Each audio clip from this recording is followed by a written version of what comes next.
So last week we saw that the Pharaoh had two particular dreams.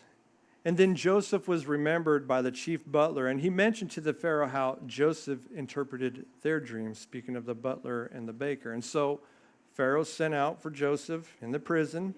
And they brought Joseph out, made him presentable to the Pharaoh, meaning they shaved him and put him in fine linens and all that. And the Pharaoh just began to share his dream with Joseph. So Joseph interprets both dreams and explains that they are one and the same. There will be 7 years of plenty and 7 years of famine. Joseph then proceeds to give Pharaoh some wisdom and what he needs to do in order to survive the famine. And he gives him specific details, only by God, to find someone to oversee 20%, of the tax produce to be given to the Pharaoh, and store up all this grain in storehouses in the years of plenty. So when the famine hits, the land shall not perish. And how did the Pharaoh respond? It says that the advice was good in the eyes of Pharaoh and in the eyes of all servants. And Pharaoh said to his servants, "Can we find such a one as this, a man in whom is the Spirit of God?" Then Pharaoh said to Joseph, "Inasmuch as God has shown you all this, there is no one as discerning and wise as you. You shall be over my house, and all my people shall be ruled according to your word. Only in regard to the throne will I be greater than you." And Pharaoh said to Joseph, "See, I have set you over all the land of Egypt." And then he gave Joseph his signet ring and clothed him in fine garments of linen and put a gold chain around his neck, and signifying that Joseph was now the second most powerful man in the world just under Pharaoh. The Pharaoh then gave him a new name, right? Zaphnath-Paneah, and a wife, Asenath. And then they had 2 sons from her, Manasseh and Ephraim. We also see Joseph just going right at it. He gets right to work. He had that sense of urgency that was within him to prepare the storehouses so that they can start retaining the grain. And they prepared during the 7 years of plenty, and they had plenty. Remember that he couldn't even keep up with the numbers. And then it ended, just as Joseph had said. And then the 7 years of famine began. And the famine was in all the land and all over the face of the earth. When people began to search for food, the Pharaoh sent them straight and go see Joseph. They sent him straight to Joseph. And so he began to sell to the Egyptians first. That's where it impacted first, was within their homeland. But then all the countries from around came to Joseph, to Egypt, to buy grain because the famine was so severe in the land. And we pick things up in Genesis chapter 42, verse 1. Now when Jacob saw that there was grain in Egypt, Jacob said to his sons, "Why do you look at one another?" It's kind of funny how it starts off that way. But let's remember, the famine is very severe. And Egypt is the place where most people go during a famine. And this famine was prophesied by God that it would last 7 years. And the famine has now spread throughout the world, which means Canaan was also affected, and it reached all the way down to Jacob, our patriarch, where the Messiah would come from his bloodline into the world. So we have seen countries were already going to Egypt, right, to buy this grain. So in a sense, the word is out. Everybody is finding out, hey, if you want to buy some grain, you got to go to Egypt. And Jacob understands and see that Egypt is where they can buy food for his family, meaning his reserve has come to its end as well. Jacob, we always known to be a prosperous man. God blessed him in so many ways, but this famine was just that severe. So Jacob and his sons, they clearly understood the situation, that there is grain in Egypt. So Jacob's like looking at his sons, like he sees in verse 1, says, "Why are you just standing there looking at each other? Do I need to tell you what you need to do next?" Now, the word doesn't tell us here why Jacob had to spell it out like this, or why the brothers hesitated to take action. Maybe it's possible that the sons see Egypt in another way. that Egypt is where Joseph was taken to as they sold him as a slave. And Egypt is a word that brings up a bad memory for them, because you can't just go on with your life living like nothing ever happened and that everything was okay, sort of swept under the rug. Their consciousness wouldn't let them do that, especially when the word Egypt is mentioned. It was just like, I'm sure their heart just kind of dropped. So the guilt of their past sin may be playing a role through their hesitation, because what we will learn is that they did, for 20 years, they held on to this guilt. This was still fresh in their hearts and minds, as if they just did it yesterday. So Jacob's like looking at them. He says, hey, there's grain in Egypt.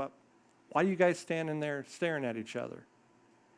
Verse 2, and he said, indeed, I have heard that there is grain in Egypt. Go down to that place and buy for us there, that we may live and not die. So this tells us in this verse the state that their family was in and how great this famine really was. Now, in this culture, you lived off the land. You dug your own well for water. You grew your own food, and you cared for your own flocks, making sure that the flocks are being well maintained so they can be fruitful and multiply. If the famine is as severe as Jacob says, go so we may live, it means that many could starve to death in this famine if they didn't go searching. Egypt was the place right now. This was their hope to keep the family alive. They were running out of food quickly. Now think about us today, right? We have supermarkets within 5 miles of us. We have fast food restaurants probably within 2 miles. If I get hungry and Leslie's not home, I just hop in my truck and I go to my Egypt, El Rancho Grande. That's my Egypt, right? But my point is that we have food and markets everywhere, and we can drive to them easy within a matter of 10 minutes. But they would have to load up. They would have to get all their camels and all their donkeys loaded up for just a trip to go down there. They needed to eat. The animals needed to eat. They had to bring some water, and this was a long trip by foot. We're talking days. So Jacob sends out his 10 sons, verse 3. So Joseph's 10 brothers went down to buy grain in Egypt, and these were the same 10 brothers who were together that day. They sold Joseph to the Ishmaelites. So these 10 go down, verse 4, but Jacob did not send Joseph's brother Benjamin with his brothers, for he said, lest calamity befall on him. In other words, Jacob, after losing his son Joseph, was not about to lose Benjamin. So there's just this little subtle hint of distrust that Jacob had with the other 10 sons. He would not have what happened to Joseph happen to Benjamin. That was the bottom line with Jacob.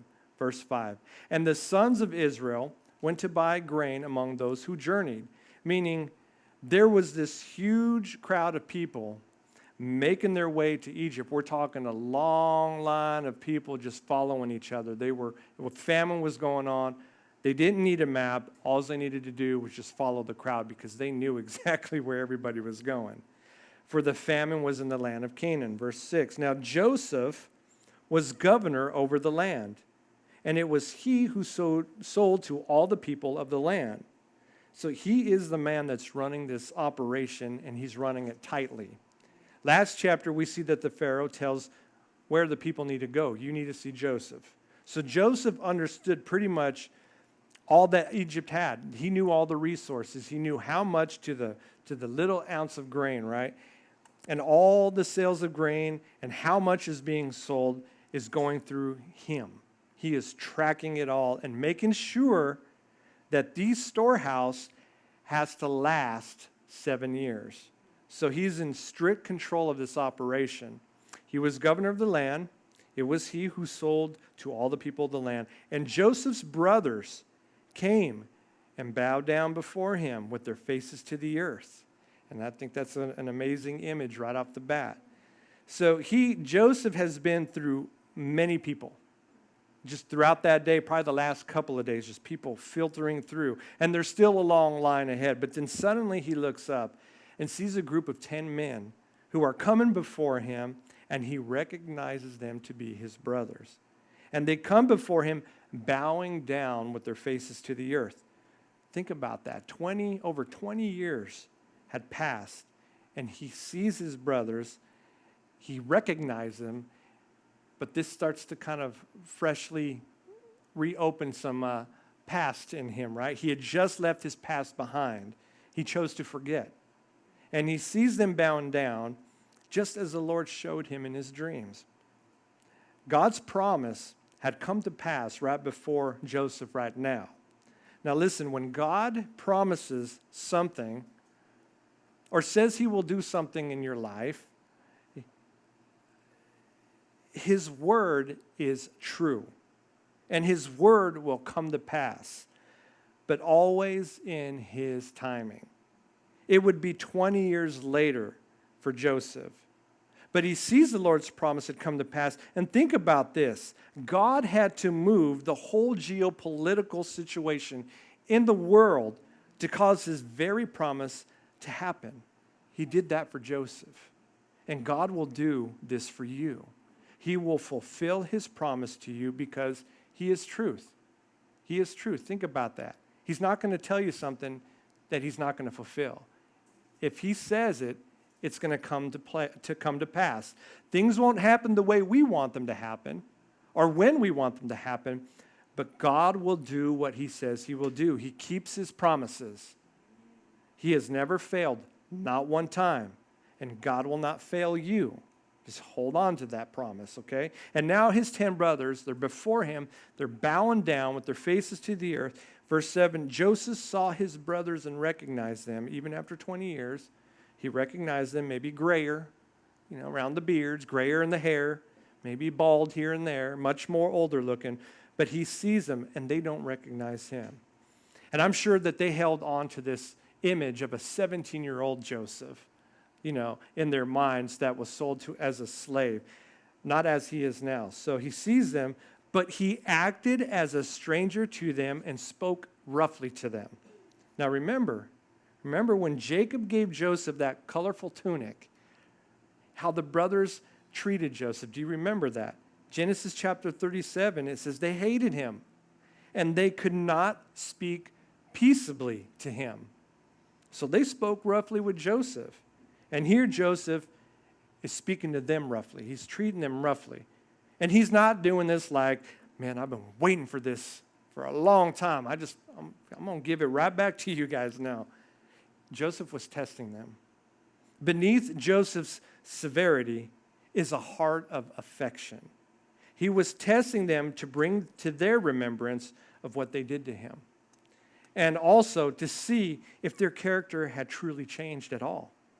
Now, what's interesting is that their presence before Joseph confirmed the truth of his dreams, but it wasn't in complete fulfillment. We only see a partial of it. Because in Joseph's dreams, there was the sun and the moon along with the stars, meaning his whole family must come to Egypt under his rulership. So Joseph speaks to his brother, roughly, right, his brothers, and the brothers had to think, what's up with this guy, this Egyptian dude? Why does he not like us already, man? We haven't even said much anything to him. We're bowing down, and he's already looking at us like we're bad food, but we're just here to buy food, And our family's life is on the line. That's how severe this is for them. Well, here we are, we're bowing down, we're paying our respects, and this guy is coming at us rough. What did we do to him? So it's probably a little bit confusing thinking that, already this is not the way we wanted this to start. So it didn't make sense to them right off the bat. And then Joseph said to them, "Where do you come from?" And they said, "From the land of Canaan to buy food." Kind of redirecting them. We're here to buy food. So Joseph, again, recognized his brothers, but they did not recognize him. And this is an important point being made here. This is the second time that this is being said. Because over 20 years had gone by, and they couldn't even recognize him. Their last memory was of a 17-year-old, right? And now he's in his 30s.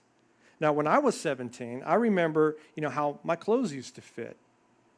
But now in my 40s, my clothes are not the same, especially in size, as they were when I was 17. And there's no way I could be able to fit in my 17-year-old's jeans without losing breath. I mean, literally, how many of you have changed since the age of 17? There's a lot of change that happens. There's a lot of more grunts, more sounds, and more pops and aches. But big changes have happened, right? So Joseph now looks like an Egyptian. All right? They didn't recognize little Joseph in him. He was all shaven. He was in fine linen, wearing probably a wig, because they did. They had, a nice little ponytail wig. And they had the heavy eyeliner that they would wear. And he had gold. He was colorful, with all his apparel. He did not look like a Hebrew. He looked like an Egyptian. So they're not looking at this guy who's the second most powerful man. They were not looking for a little Joseph in him. They didn't see it at all. Then Joseph remembered, verse 9, the dreams which he had dreamed about them, and then said to them, "You are spies. You have come to see the nakedness of the land." Again, another one of those things like, wow, this is a little strange. All right? As they bow down to him, and he sees his brothers, I'm sure Joseph wanted to reveal himself because he had that heart. There was probably a bit of him, he was still dealing with the issues, but he just wanted to just say, guys, I haven't seen you for so long. It's me, it's Joseph, But then the Lord brings to remembrance the dreams which he dreamed and would guide Joseph in such a way to bring reconciliation. All right? Reconciliation with the Lord requires coming through confession first, right? Anytime Jesus spoke to someone in the Gospels, he would reveal their sin to them in order for them to see their sin and their need of a Savior, to confess their sin, and then they are reconciled to God. That's how Jesus did a lot, especially the woman at well, It's always to point out their sin. Hey, you've been, bring to me your husband. I'm not married. Well, you're right, But God would work this way as well with his brothers. So God guides Joseph, and he said to them, "You are spies. You have come to see the nakedness of the land." Now, again, this had to be odd for them. Like, what is up with this guy? How are we drawing this kind of attention from him? And for Joseph to accuse them of being spies wasn't just calling them, you guys are spies. It wasn't just calling them a name. If you're a spy, you are committing a capital crime. You're being accused and charged of a capital crime. For someone to go into a foreign land and spy, this stuff wasn't taken lightly back then. And this accusation, this charge is coming from the second most powerful man in the world.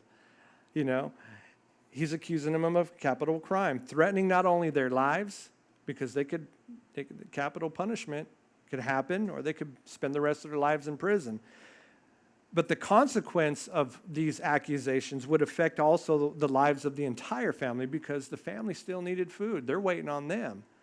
But if they're all accused as being spies, there's a chance that they'd never make it back home. All right, so this whole situation is escalating super fast in the worst way. So Joseph said to them, "You are spies. You have come to see the nakedness of the land." And they said to him, "No, my lord, but your servants have come to buy food." We're not spies. We're just simply here like everybody else to buy food. "We are all one man's sons. We are honest men. Your servants are not spies. Sure, there may have been one time when we sold our brother off, but other than that, we're honest men." Just kidding. Verse 12, "But he said to them, 'No, but you have come to see the nakedness of the land.'" So he's very firm in his accusations against them for the second time. "And then they said, 'Your servants are 12 brothers, the sons of one man in the land of Canaan. And in fact, the youngest is with our father today, and one is no more.'" Speaking of Joseph, who they're talking to. How convenient, right? "He is no more. He is dead." But the thing that's kind of unique is that they do confess that there are 12 brothers. Yeah. And then in verse 13, Joseph receives two of the most important updates he hadn't known for a long time. He learns his younger brother, Benjamin, is still alive, the other son of Rachel. His other brothers didn't kill him next. He's still alive. And second, his dad, Jacob, whom he loved, was still alive. But Joseph said to them, "It is I spoke to you, saying, 'You are spies.'" So he accuses them a third time. And clearly Joseph is testing them as he explains in verse 15. He says, "In this manner you shall be tested by the life of Pharaoh." In other words, Pharaoh will perish before you escape. That's what he's going to say. He says, "For the life of Pharaoh, you shall not leave this place unless your youngest brother comes here.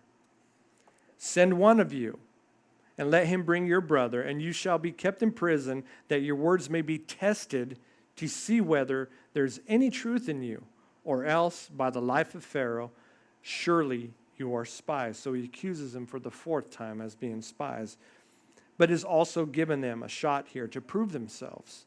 He is going to keep 9 brothers, sending one to go get the youngest brother. When he shows up with the youngest brother back, Joseph will believe their story is true and that they are not spies, because Joseph knew that they weren't being completely honest about everything. His brother was not dead, but they didn't know this to be true. They probably believed their own lies. They probably been repeating that story over and over again. "Oh, we found his tunic, and he must have been killed by an animal out there, So they probably, when you say something, you hear somebody who says a lie over and over, they begin to believe it. So I guess at this point, they begin to believe it, and there's nothing they can really do at that point, but other than just try to make the pain go away or easy, just continue to say it over and over again. Verse 17, "So he put them all together in prison for 3 days." So he put them all in prison to let them kind of be humbled a little bit, recognize, what it's like to be in an Egyptian prison, just as Joseph was put in a pit by the same guys. So they are humbled. They're in prison. They've never been in jail before, incarcerated. They're in there, and they're just they're ready to do and listen to his demands. Verse 18, "Then Joseph said to them on the 3rd day, 'Do this and live, for I fear God. If you are honest men, let one of your brothers be confined to your prison house, but you go and carry grain for the famine of your houses.'" So he flipped it. First he says, "I'll keep 9, send 1." Now he's saying, "I'm going to keep 1 and send you 9. And you guys are going to take all that grain with you, but you're going to come back and bring the youngest brother." He goes, "And bring your youngest brother to me, so your words will be verified, and you shall not die." And they did so. In other words, they agreed with him. Verse 21, "Then they said to one another," okay, now I want you to picture this, okay? They're still standing before Joseph. They're sitting there talking to one another, and they're speaking in Hebrew, okay? So they said to one another, "We are truly guilty concerning our brother, for we saw the anguish of his soul when he pleaded with us, and we would not hear therefore this distress has come upon us." Now, if you remember in chapter 37, this is where I referenced how Joseph might have been in that pit, because they say it right there that, they saw him cried out and pleaded with them to get him out of that pit.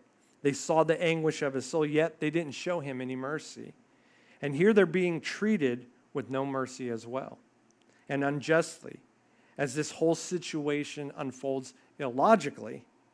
And the first thought they go to in this whole situation is that they are truly guilty for what they did to Joseph. And that is why this distress has come upon them, is because of this guilt, right, for what they did. It's the thing about guilt, and I'm going to get into this, but the best way I can describe how guilt sticks around was, I have a friend that goes to Calvary Chapel Long Hollow. He and his wife invited Leslie and I and the kids for dinner one night, and then he shows us this bag that he has up in his cupboard, right? And I'll tell you what this place is later, but it had a hamburger in it. He said, "Look at this burger." And I thought, because let me look into it, and I'm looking at it, and I'm like, Well, it looks like it just needed to be heated up, you know. It looked like a typical burger. It was a little looking on the dry side. But he tells us, I've had this burger now in this bag, in this cabinet for 3 years. I was shocked. But then again, I wasn't, because I know where it came from. And you can ask me afterwards when we're not online so I don't get sued for saying which place it was. But just all to say, a guilty conscience has the shelf life of that burger. You know, it is something that just doesn't easily break down to nothing. It is just as it was the day it was made, you know, and guilt will always carry you as the day, like as if it happened yesterday. Guilt hit these guys right where they were. It hit them from the time that Jacob mentioned the word Egypt. They're already thinking, oh, he said, why are you guys looking at each other? And now they're down there, and the first thing that happens that goes wrong for them, it's they're functioning under guilt. It was just a matter of time, right? And a lot of people say that, right? That time heals. Well, I'm here to tell you, time never heals guilt, right? So don't buy into time heals all things. No. If anything, time will allow you to compartmentalize or bury it. But God does not deal with guilt through time. He has us deal with our sin that causes the guilt, right? Through confession. Like I said before, reconciliation happens through our confession of sin. And God is faithful and just to cleanse us from all unrighteousness. It is here where you find the freedom from guilt, a guilty conscience before the Lord. This is where restoration begins to happen. And this is the work God will do to bring these 10 brothers out of their guilt that has held them captive for over 20 plus years. God is working this not only for Joseph, you know, for all things to happen, you know, his word to come to pass, but God would bring the brothers' sin front and center, and they will have to deal with it in order for them to be freed from it. And that's just how God is good. You know, all these things are happening all at the same time. And it's just amazing. Verse 22, and Reuben answered them, saying, did I not speak to you, saying, do not sin against the boy? And you would not listen? Therefore, behold, his blood is now required of us. Now again, he's speaking in Hebrew. Yet not even knowing that Joseph can understand everything that they are saying, as we will see. But Joseph is getting a lot of intel right now about them, seeing how they are troubled by guilt for what they did to Joseph. What they did is something that they have carried, again, for a long time. But what Joseph sees through this is that these are not the same cold-hearted brothers who threw him in that pit a long time ago. They have changed drastically. They feel terrible about what they did. Now, what I also love about verse 22 is that it tells us that Joseph learns that Reuben didn't want any part of it and told the brothers, do not sin against the boy. So the brothers sold Joseph when Reuben was not there. When he learned what they did to Joseph, and being the oldest, he knew that he had to answer to the father. But Joseph hears Reuben say it, you know. That at that moment probably had to bring a little bit of release about how he may have felt towards Reuben, or thought that all 10 brothers did this against him. But the oldest, the firstborn, was like, don't sin against that boy. And then he hears him also say, behold, his blood, or his life, is now required of us. So they do believe Joseph to be dead. They didn't believe him to be alive at this moment. Verse 23. But they did not know that Joseph understood them, for he spoke to them through an interpreter. So that explains how this communication's been happening between Joseph. So Joseph's up here, just imagine right here, there's an interpreter. He's speaking to Egyptian, and that person's interpreting to the brothers. So they think that the Egyptian doesn't know Hebrew, right? There was an interpreter there. So he's playing it smart. They didn't recognize him, and he wasn't going to give himself away by speaking Hebrew. The whole time he is speaking the Egyptian language, not directly to them, but to the interpreter. And he points, in the midst of all this, he points a real heavy spotlight on them, exposing their sin slowly but surely, as he is testing them to see if they are truly changed men. He wants to see them at their best, which, they come down and face down and calling him Lord and respectful, but he wants to catch them at their worst as well. But things begin to become a little bit overwhelming for Joseph. Everything he has learned from his younger brother and dad still being alive, to his brothers carrying all this guilt, and even finding out that Reuben was not part of the whole thing, it just hits him all at once. Like, wow, my brother Benjamin, he's alive. Wow, my dad, he's alive. He's got to be what? So old in age right now. Verse 24, and he turned himself away from them and wept. And then he returned to them again and talked with them. And he took Simeon from them and bound him before their eyes. So he bound Simeon. They're tying him up, right, before his brothers. And although it isn't mentioned why Joseph picked out Simeon, it could possibly be because Simeon is the second oldest brother, which the oldest is considered to be the one who leads the family, the one that takes the inheritance. But him finding out that Reuben was not involved in that sin and confessed that he had nothing to do with their sin, maybe Joseph went to the next brother and decided to take Simeon instead. That's just a thought. So he takes the second oldest one as a prisoner, verse 25. Then Joseph gave a command to fill their sacks with grain, to restore every man's money to his sack. That's a key point. Giving back their money, right? And to give them provisions for their journey. Thus he did for them. So they're free to go, but he puts their money back, what they should have been paying for all the grain. So they loaded their donkeys with grain and departed from there. But as one of them opened his sack to give his donkey feed at the encampment, because they need to eat too, he saw his money, and there it was in the mouth of his sack. So he said to his brothers, my money has been restored, and there it is in my sack. Then their hearts failed them, and they were afraid, saying to one another, what is this that God has done to us?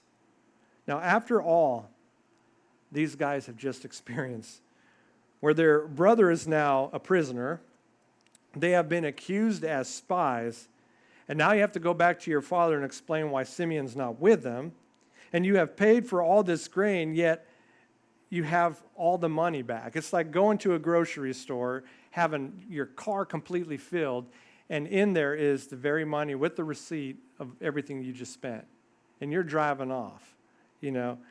They're probably going, this has got to be a huge mistake, because they'll probably think that we stole this from them now. So they could probably get accused of being thieves.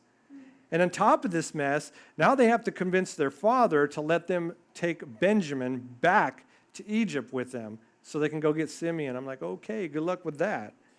But this is crazy, as you can see. This is like a complete, they have to be besides themselves.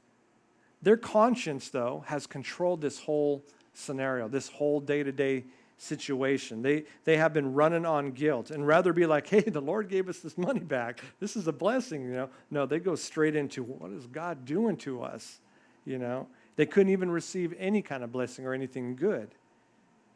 Verse 29, then they went to Jacob their father in the land of Canaan and told him all that had happened to them, saying, the man who is Lord of the land spoke roughly to us and took us for spies of their country. But we said to him, we are honest men, we are not spies. We are 12 brothers, sons of our father. One is no more, and the youngest is with our father this day in the land of Canaan. Then the man, right? Then the man, the Lord of the country, said to us, by this I will know that you're honest men. Leave one of your brothers here with me, take food for the famine of your houseful, and be gone. And bring your youngest brother to me, so I shall know that you are not spies, but that you are honest men. I will grant your brother to you, and you may trade in the land. Then it happened, as they emptied their sacks, that surprisingly each man's bundle of money was in his sack.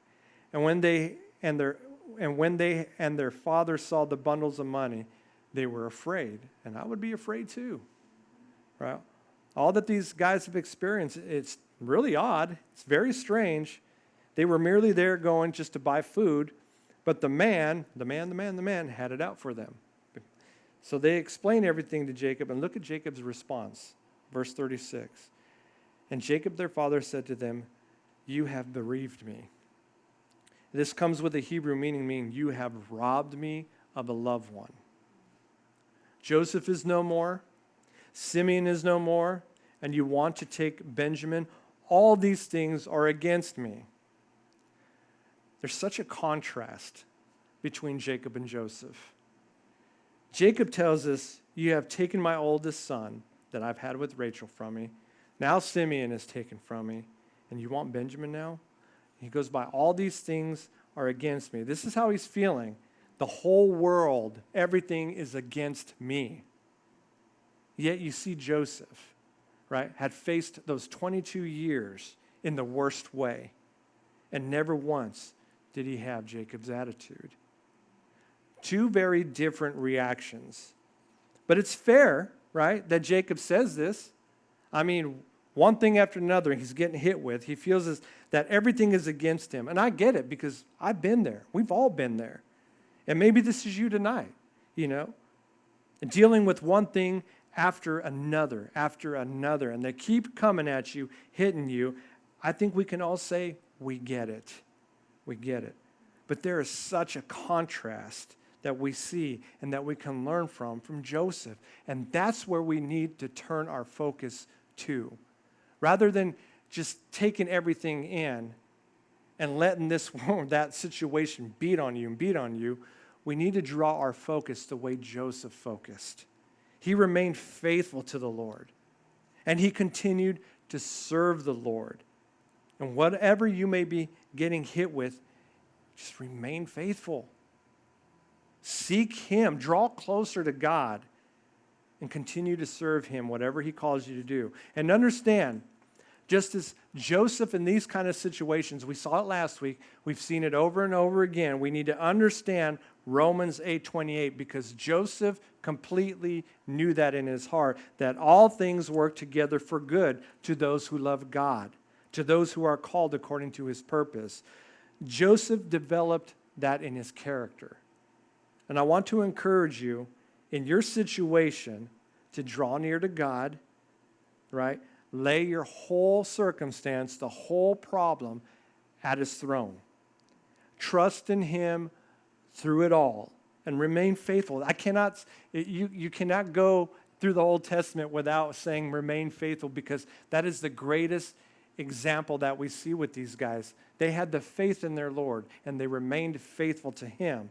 And just know, he is working all things for good in your life.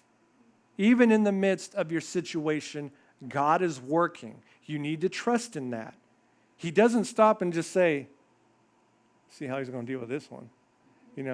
He's not just up there looking down, watching, and just see, is he going to, no, don't cry, man. Fall on your knees. The battle's mine. I've got you. I'm working this all through. Look at me and trust me, and let me guide you through it. I got you. That's what we need to learn from Joseph. Remember, Joseph was sold as a slave. He was a slave in Potiphar's house. Then he was thrown in prison, falsely accused. But he remained faithful to God. What did God? God can work with someone who's focused on him, who's faithful to him, who's seeking him, who's serving him. He can work all situations through that person. And he can tell you, hey, just keep going straight. I got this. He can speak to you. Hey, I've got peace in you. Let me put rest in you. We're going to get through this. This is almost through. I promise I will get you through it. But he can't speak to somebody who's like, they can't, who are just so focused on the situation. It's like, no, turn around. Look at me. I've got it. That's what Joseph shows us in his circumstances, that he remained faithful, and God can work through that. And that's what we've got to learn from this, that in the midst, we could think that it's so hard. We could get hit, beaten down. Just keep your eyes on the Lord. Trust in that he is working even in that situation, not just in this. He's working in your heart. He's working in your character, but he's also working in that situation. Remember, you're not in it alone. There's a lot of people that are praying beside you who are watching what you're going through, but they're also growing with you. They're alongside you. So you're not alone. Verse 37, then Reuben spoke to his father saying, after they explained this whole situation, this blows my mind. He says, kill my 2 sons if I do not bring him back to you. Put him in my hands and I will bring him back to you. Like, give me Benjamin. I will bring him to you. If he doesn't come back, you can kill my 2 sons. Well, Reuben, although it may show, that you have a good heart and strong, this is not going to help the situation at all. You're not quite up for this kind of task yet. But to give your 2 sons to Jacob in that manner, Jacob would have nothing to do with that. It's just as careless to even say something like that than to have that kind of intent, especially to their grandfather. I don't know if you're a grandpa yet, but if you're a grandfather, you don't say that. These kids are innocent. It makes no sense, even if it was for a dramatic effect. Begging him, I'll give you my sons. I promise. And it doesn't even add up. If you really think about it logically, it doesn't add up, right? Lose a son, kill 2 grandsons. That makes no sense. So Reuben tried, but it's simply, he just doesn't get it. Verse 38, but he said, my son shall not go down with you. In other words, Benjamin will not go down with you. For his brother is dead, and he is left alone. I'm the only thing he's got, right? If any calamity should befall him along the way in which you go, then you would bring down my gray hair with sorrow to the grave.